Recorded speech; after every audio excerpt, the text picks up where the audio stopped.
Di sudut kota yang ramai, di antara riuh rendah kehidupan modern, ada seorang pemuda bernama Elang. Dia bukan teknisi radio biasa. Baginya, setiap desis dan derau frekuensi adalah sebuah cerita yang menunggu untuk didengar. Di dalam apartemennya yang dipenuhi tumpukan alat elektronik tua, sebuah radio panggil antik menjadi sahabat setianya. Radio itu bukan sekadar benda mati, melainkan jendela menuju dunia lain, portal yang menghubungkan hati yang kesepian. Suatu malam, saat hujan rintik membasahi jendela, sebuah suara merdu menembus statis yang biasa ia dengar. Suara seorang perempuan, jernih dan penuh harapan. Namanya Alana. Awalnya, Elang mengira itu hanyalah gangguan sinyal atau mungkin siaran radio tua yang tak sengaja tertangkap. Namun, percakapan mereka berlanjut malam demi malam. Ada yang aneh. Nama jalan yang Alana sebutkan, toko roti favoritnya, bioskop tempat ia menonton film. Semuanya terasa familiar, tetapi juga asing. Elang mulai curiga. Ia mencari nama-nama tempat yang Alana sebutkan di internet. Jantungnya berdebar kencang saat menemukan fakta yang mengejutkan. Toko roti itu sudah tutup 5 tahun lalu. Bioskop itu sudah diruntuhkan dan diganti menjadi pusat perbelanjaan. Semua yang Alana ceritakan adalah potret kota mereka. Tapi dari 10 tahun yang lalu, Alana, perempuan yang suaranya telah mencuri hatinya, hidup di garis waktu yang berbeda. Percakapan lintas waktu ini menjadi pelarian mereka. Bagi Alana, Elang adalah teman misterius dari masa depan yang memberinya semangat. Bagi Elang, Alana adalah secercah cahaya dari masa lalu, suara yang mengingatkannya pada harapan dan impian yang pernah ia miliki.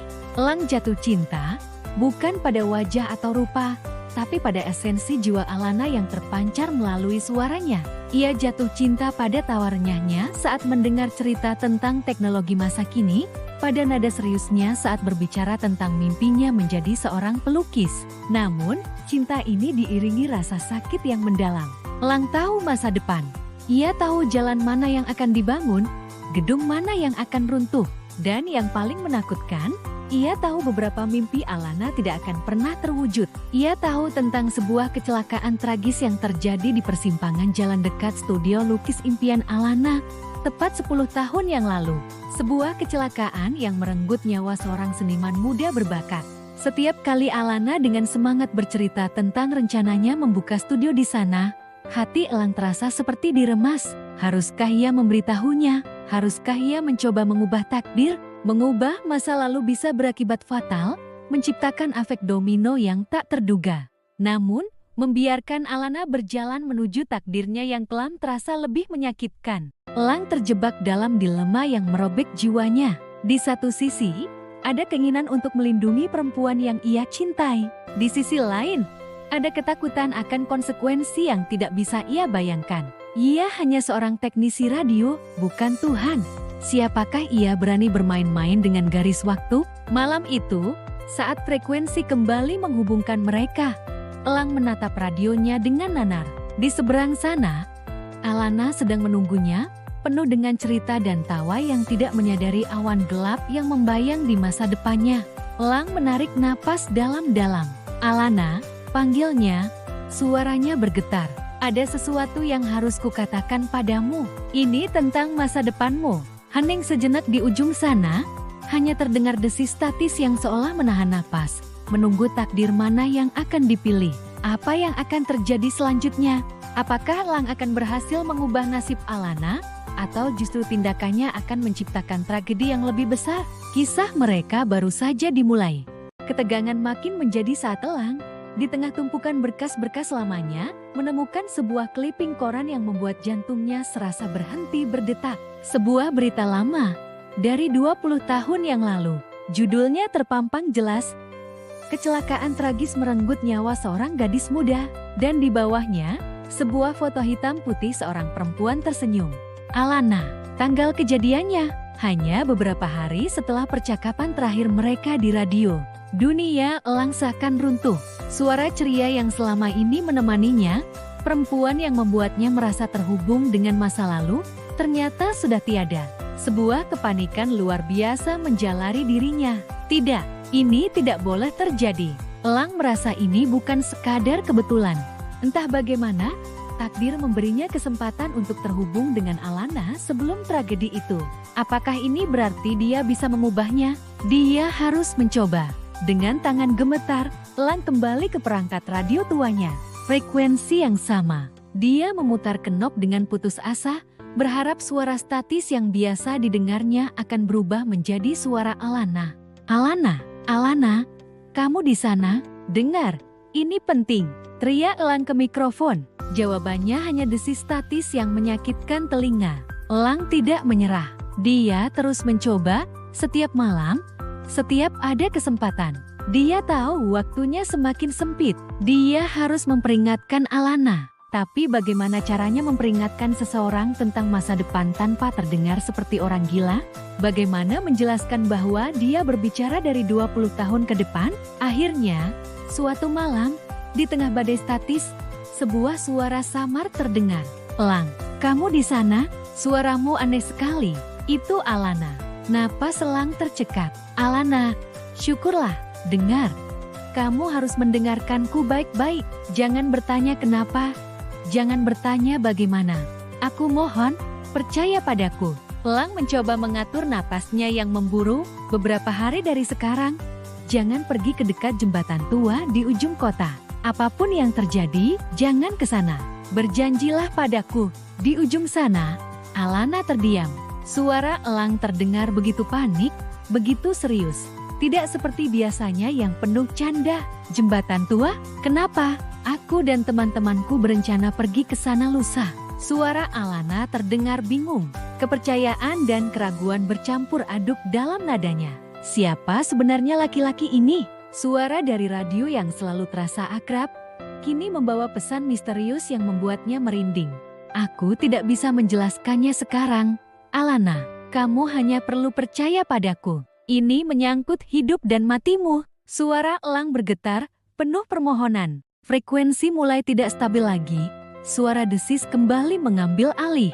Elang, Elang, kamu masih di sana? Suara Alana mulai terdengar panik, sebelum akhirnya sambungan benar-benar terputus, menyisakan Elang dalam keheningan yang memekakan. Elang membanting tangannya ke meja. Gagal. Dia merasa gagal. Apakah pesannya sampai? Apakah Alana akan mempercayainya? Dia tidak punya cara untuk tahu.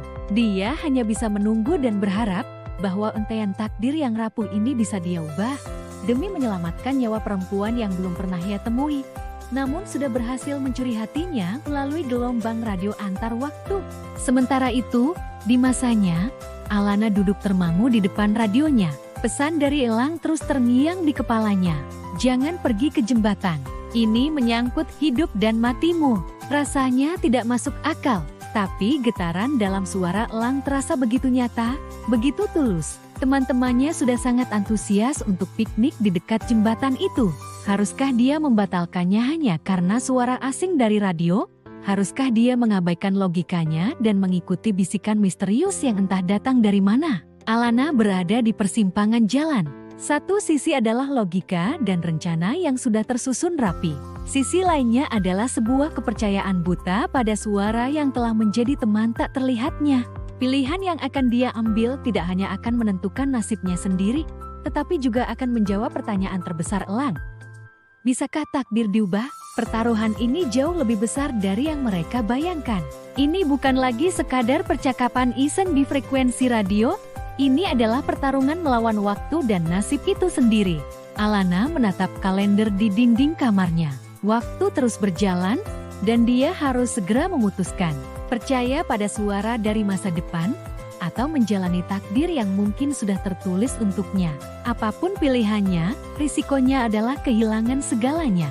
Kadang, semesta punya cara yang aneh untuk bercanda. Kamu pikir kamu bisa mengakali takdir, memutar balik waktu, dan memperbaiki semua kesalahan. Tapi kamu lupa, setiap tindakan punya konsekuensi. Setiap pilihan membuka pintu ke ribuan kemungkinan lain.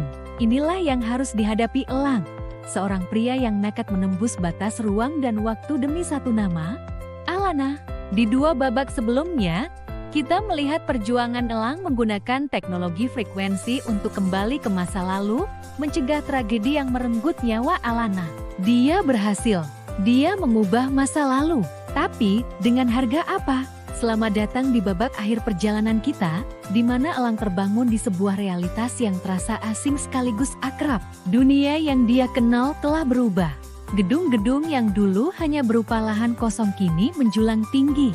Jalanan yang dulu sepi kini reo dengan deru kendaraan. Semua terasa berbeda. Elang mencoba mencari jejak masa lalunya, jejak hubungannya dengan Alana, tapi semua itu seakan terhapus. Teman-temannya tidak pernah mendengar cerita tentang mereka berdua. Foto-foto kebersamaan mereka lenyap dari album digitalnya. Seolah-olah, kisah cinta Elang dan Alana tidak pernah ada. Rasa panik mulai menjalari dirinya. Apakah pengorbanannya sia-sia? Apakah dia hanya menciptakan sebuah ilusi? Elang berlari menyusuri kota, mencari satu-satunya bukti bahwa usahanya tidak sia-sia, yaitu keberadaan Alana. Dia harus memastikan bahwa di realitas baru ini, Alana hidup, bernapas, dan bahagia. Dengan sisa data yang dia miliki, Elang melacak kemungkinan lokasi Alana. Jantungnya berdebar kencang saat sistem menunjukkan sebuah titik di peta. Sebuah galeri seni di pusat kota. Dengan napas yang tersengal, Elang tiba di galeri itu. Matanya liar mencari sosok yang begitu ia rindukan. Dan di sana, di tengah keramaian pengunjung, dia melihatnya. Alana, berdiri dengan anggun di depan sebuah lukisan, rambutnya tergerai indah, senyumnya sama persis seperti yang Elang ingat. Hati Elang terasa diremas. Dia hidup. Alana benar-benar hidup. Rasa lega yang luar biasa membanjiri dirinya. Namun di saat yang sama, sebuah kenyataan pahit menghantamnya. Di samping Alana, berdiri seorang pria yang menggenggam tangannya dengan mesra. Mereka tertawa bersama, berbagi tatapan penuh cinta yang pernah Elang miliki. Dunia Elang seakan runtuh untuk kedua kalinya. Inilah konsekuensinya. Dengan mengubah takdir Alana, Elang telah menghapus dirinya sendiri dari kehidupan perempuan itu. Di garis waktu ini, mereka adalah dua orang asing. Elang hanyalah bayangan dari masa lalu yang tidak pernah ada. Dia menciptakan kebahagiaan untuk Alana, tapi kebahagiaan itu tidak menyertakan dirinya. Elang hanya bisa mematung dari kejauhan, menelan pil pahit kenyataan. Haruskah dia mendekat, mengatakan siapa dirinya, mengungkap rahasia perjalanan waktu yang gila ini? Tapi untuk apa? Itu hanya akan merusak kebahagiaan Alana yang sudah susah payah dia ciptakan. Mungkin inilah pengorbanan tertinggi dari cinta. Melepaskan, merelakan, melihat orang yang kamu cintai bahagia. Bahkan jika itu berarti kamu harus terluka. Elang memutuskan untuk menyimpan semua ingatan itu untuk dirinya sendiri, kenangan tentang tawa mereka, janji mereka, dan cinta mereka yang tragis. Semua itu menjadi miliknya seorang. Dia menjadi penjaga rahasia dari sebuah garis waktu yang telah terhapus. Dengan berat hati, Elang berbalik, siap meninggalkan galeri dan meninggalkan Alana dalam kehidupannya yang baru dan bahagia. Dia berjalan gontai menuju pintu keluar, melewati kerumunan orang, mencoba menahan air mata yang mendesak keluar. Namun, takdir sekali lagi mempermainkannya. Saat Elang melewati sebuah sudut, dia tidak sengaja menyenggol seseorang hingga buku yang dipegangnya jatuh berantakan. "Aduh, maaf, saya tidak sengaja," ucap Elang sambil berjongkok untuk membantu memungut buku-buku itu. Saat itulah, sebuah tangan lain ikut terulur. Tangan yang begitu dikenalnya. Tangan Alana. "Tidak apa-apa, saya juga kurang hati-hati." Suara lembut itu menyapa telinga Elang. Suara yang sama yang selalu menenangkannya. Elang mengangkat wajahnya, dan mata mereka bertemu. Untuk sepersekian detik, waktu seolah berhenti. Di mata Alana, hanya ada tatapan seorang asing yang merasa bersalah. Tidak ada kilat pengenalan, tidak ada jejak memori. Bagi Alana, Elang hanyalah orang yang baru saja menabraknya. Elang menyerahkan buku terakhir. "Ini," katanya dengan suara bergetar. Alana tersenyum ramah. "Terima kasih banyak." Ya, senyum itu, senyum yang sama yang Elang perjuangkan mati-matian, kini terasa begitu jauh. Saat Alana hendak berbalik, dia berhenti sejenak, memiringkan kepalanya seolah merasakan sesuatu yang aneh. "Maaf," kata Alana lagi, "apa kita pernah bertemu sebelumnya?" Rasanya, frekuensi suara Anda terdengar sangat akrab. Jantung Elang serasa berhenti berdetak. "Frekuensi," kata itu. kata kunci yang menjadi jembatan antara dua dunia mereka. Getaran aneh menjalari seluruh tubuh Elang. Mungkinkah jiwa bisa mengenali pasangannya melampaui batas ingatan dan logika waktu? Mungkinkah frekuensi cinta mereka begitu kuat hingga mampu menembus realitas yang berbeda? Elang menatap dalam-dalam ke mata Alana, sebuah harapan kecil mulai menyala di hatinya yang hancur. Dia tersenyum tipis, senyum pertama yang tulus setelah sekian lama. Dia tidak menjawab pertanyaan Alana. Dia hanya membiarkan keheningan dan getaran frekuensi di antara mereka menjadi jawaban. Cerita mereka mungkin telah terhapus dari buku takdir, tapi garis frekuensi yang menghubungkan jiwa mereka tidak akan pernah bisa diputus. Mungkin ini bukanlah akhir, melainkan sebuah awal yang baru di titik nol. Kisah Elang dan Alana mengajarkan kita bahwa cinta sejati terkadang menuntut pengorbanan terbesar, melepaskan demi kebahagiaan orang yang kita sayang. Namun, ia juga meninggalkan sebuah pertanyaan abadi untuk kita renungkan. Jika takdir bisa ditulis ulang, apakah gema cinta dari masa lalu masih bisa menemukan jalannya kembali? Terima kasih sudah menemani perjalanan ini. Sampai jumpa di kisah-kisah berikutnya.